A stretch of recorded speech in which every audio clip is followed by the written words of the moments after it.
अनफेबल्ड में आपका स्वागत है, जहां हम सच्चे अपराध, पारलौकिक कहानियां और रहस्यमयी घटनाओं की खोज करते हैं। आज के एपिसोड में हमारे साथ जुड़ने के लिए धन्यवाद। आपसे निवेदन है कि आप सब्सक्राइब करना न भूलें और हमारे नए एपिसोड के नोटिफिकेशन के लिए बेल आइकन को दबाएं। ओडिशा के छोटे से गांव माणिकापटना में देबरा मुंडा अपनी पत्नी और 2 छोटी बेटियों के साथ रहता था।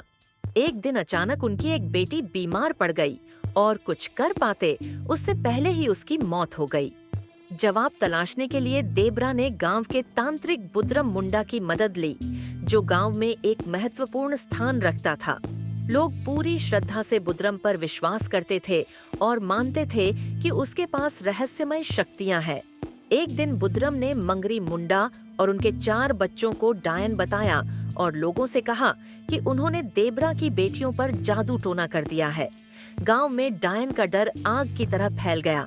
जनवरी 2019 में देबरा की दूसरी बेटी भी बीमार हो गई और वो भी नहीं बच पाई। इस बार बुद्रम ने अपना मंगरी डायन होने का दावा और मजबूत कर दिया, जिससे देबरा और उसके साले मान गए कि मंगरी और उनके बच्चे सच में दुष्ट है और उसके दुखों के लिए जिम्मेदार है। आरोपों से पहले मंगरी मुंडा अपने पति और 4 बच्चों के साथ एक शांत और सादगी भरी जिंदगी जी रही थी। वो मेहनती थी और अपने 4 बच्चों, 2 लड़के और 2 बेटियां, जिनकी उम्र 1, 4, 7 और 12 साल थी, की देखभाल करती। जब मंगरी के डायन होने की खबर फैली, तो गांव वालों ने मंगरी से धीरे धीरे दूरी बना ली और बात करना बंद कर दिया। मंगरी और उनके परिवार को उन लोगों से धोखा महसूस हुआ, जिन्हें वो सालों से जानते थे। 25 जनवरी 2019 की रात, जब मंगरी का पति सुदम घर पर नहीं था, तो बुद्रम, देबरा और उसके 4 साले गुस्से में पागल होकर मंगरी के घर में घुस गए। वो खेती के औजारों से लैस थे और निर्दयता से मंगरी और उनके बच्चों पर वार करना शुरू किया। इन लोगों को बिल्कुल भी खेद नहीं हुआ, क्योंकि उन्हें सच में विश्वास था कि मंगरी और उनके बच्चे डायन हैं। उन्होंने परिवार को मौत के घाट उतारने तक हमला जारी रखा और अंत में रात के सन्नाटे में इन मासूमों की चीखें हमेशा के लिए खामोश हो गई। इस भयानक कृत्य के बाद उन्होंने लाशों को पास के कुएं में फेंक दिया, ये मानते हुए कि उन्होंने गांव को बुराई से छुटकारा दिला दिया है। अगले दिन सुबह मंगरी का पति घर लौटा और जब उन्होंने देखा कि उनके परिवार के साथ क्या हुआ है, तो वो अपना लगभग दिमागी संतुलन खो बैठा। सुदाम ने तुरंत पुलिस को बुलाया। इस विकृत हत्या की खबर ने पड़ोसी गांवों में सनसनी फैला दी। पुलिस ने जांच अधिकारी सुशांत दास के नेतृत्व में तेजी से कार्रवाई की और सभी 6 आरोपियों को गिरफ्तार किया। बुद्रम, देबरा और अन्य 4 को ओडिशा के डायन शिकार विरोधी कानून के तहत हत्या का आरोप लगाया गया। 6 आरोपियों ने इस घिनौने अपराध को स्वीकार किया, लेकिन पीड़ितों के प्रति कोई सहानुभूति नहीं दिखाई, क्योंकि वे वास्तव में मानते थे कि मंगरी एक डायन है और देबरा की बेटियों की मौत के लिए जिम्मेदार है। अफसोस की बात है, ये कहानी अकेली या अनोखी नहीं है। मंगरी मुंडा और उनके बच्चों की तरह ही कई लोगों ने ऐसा ही दुर्भाग्य सहा है।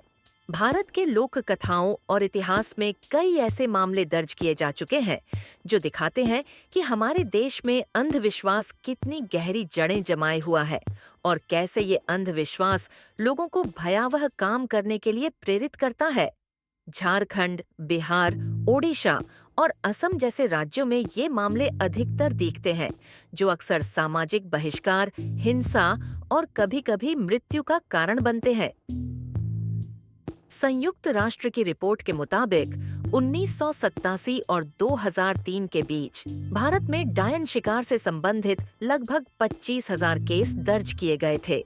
इसके अलावा भारत के राष्ट्रीय अपराध रिकॉर्ड ब्यूरो (NCRB) के अनुसार 2000 से 2016 तक डायन शिकार के मामलों में 2500 से अधिक लोग मारे गए थे, जिनमें ज्यादातर महिलाएं थीं।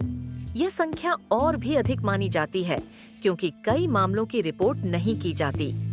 एक ताजे डेटा के तहत पिछले 11 वर्षों में ओडिशा राज्य में कम से कम 606 लोग डायन के नाम पर बेवजह मारे गए, जिससे यह संकेत मिलता है कि हर साल लगभग 50 लोग मारे गए हैं। झारखंड में हर साल डायन के नाम पर अनुमानित 60 से 70 हत्याएं होती हैं। 2015 से पुलिस के पास 1050 से अधिक डायन शिकार हिंसा की घटनाएं रिपोर्ट की गई है। हाल के समय में इन अत्याचारों के खिलाफ कई एनजीओ और सामाजिक कार्यकर्ता अंधविश्वास के खतरों और शिक्षा के महत्व के बारे में जागरूकता बढ़ा रहे हैं।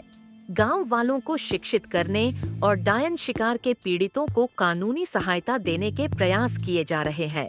हालांकि काफी प्रगति हुई है, लेकिन भारत के कुछ ग्रामीण इलाकों में डायन शिकार अभी भी एक चिंता का विषय है और इस प्रथा को पूरी तरह से समाप्त करने के लिए निरंतर प्रयासों की जरूरत है। आज के एपिसोड को सुनने के लिए एक बार फिर आपका धन्यवाद। कृपया हमारे चैनल को लाइक, शेयर और सब्सक्राइब करें। आपका समर्थन ही हमें और भी ऐसी कहानियां लाने के लिए प्रेरित करता है। अनफेबल्ड साइनिंग ऑफ।